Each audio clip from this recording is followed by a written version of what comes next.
Wanayanga Wanayanga jamani, semeni Yanga Yanga Yanga Yanga Yanga Yanga Yanga Yanga Yanga Yanga Yanga tumebebwa. Tukiacha masiara, Yanga tumebebwa. Anaibisha aniambie hapo kwenye komenti, nani anabisha kwamba Yanga hajabebwa?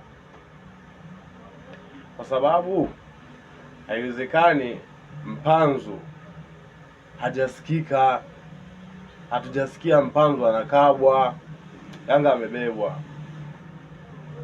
Alafu tuachane na hayo, Shomari Kapombe alivyoanguka, mbona hawakupewa faulo?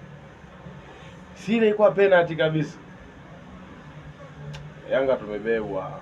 Yaani labda nyinyi muamue kukataa, ila Yanga tumebebwa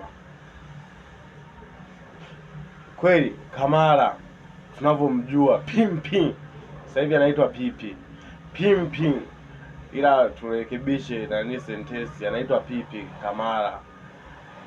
Wakukosa clean sheet kwenye dabi, wakukosa clean sheet, afu nikiwaambia Yanga tumebebwa, nataka mkatae. Ule sio uwezo wa Yanga. Kwa nini mlete refa Mwarabu? Yanga tumebebwa. Anayekataa ni nani kwamba Yanga hatujabebwa?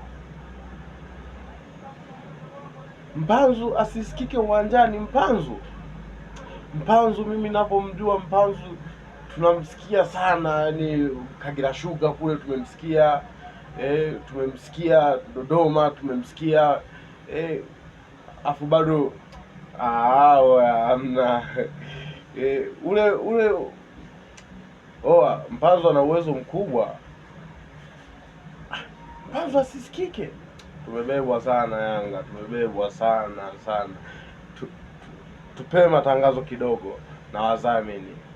Hili limeniumiza sana, hili limeniumiza sana, kwa sababu Mpanzu haiwezekani yeye uwanjani asiwe hata man of the match.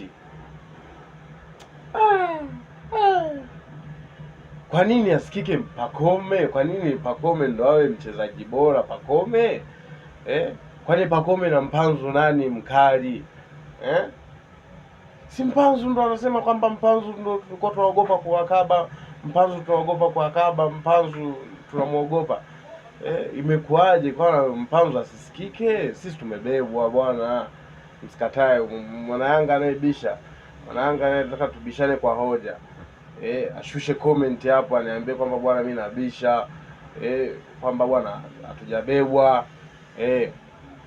abishe hapo kwenye comment hapo, tuone kwamba kweli bwana unabisha, unabisha